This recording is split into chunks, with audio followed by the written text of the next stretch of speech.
Hello and welcome back. The 4065 Winchester was introduced in 1887 for that company's 1886 lever rifle. I'll just put a 4570 down as a comparison cartridge. The 4065 was loaded in both black powder and smokeless powder.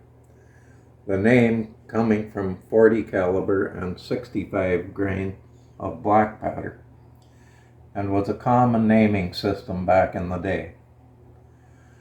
The factory load for this cartridge was a 260 grain lead bullet at just over 1400 feet per second.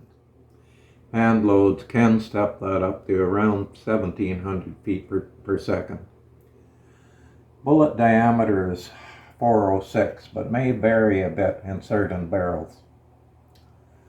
The Winchester single shot and Marlin model 1895 were also chambered in this round.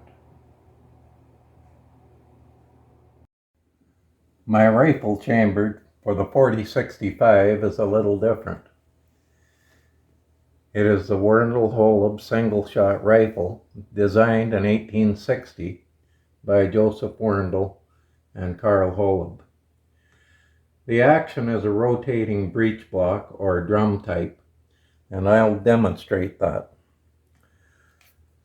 First, half cock, open the action. I have a dummy cartridge that I'll use for the demonstration.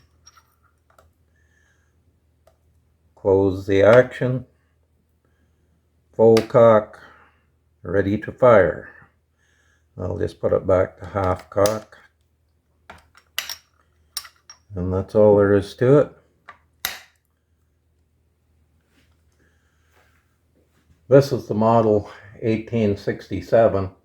I believe the original round was the 11.15 by 42R, but this rifle has been re-barreled with a Green Mountain barrel, the 4065 Winchester, and it has a custom stock.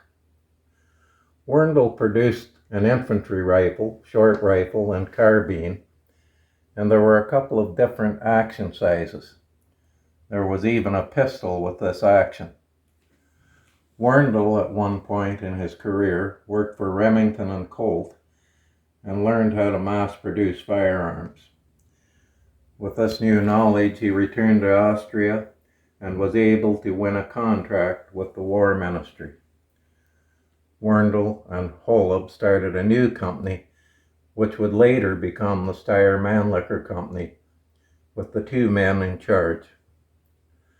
Thanks for watching. I hope you enjoyed this video. Bye for now.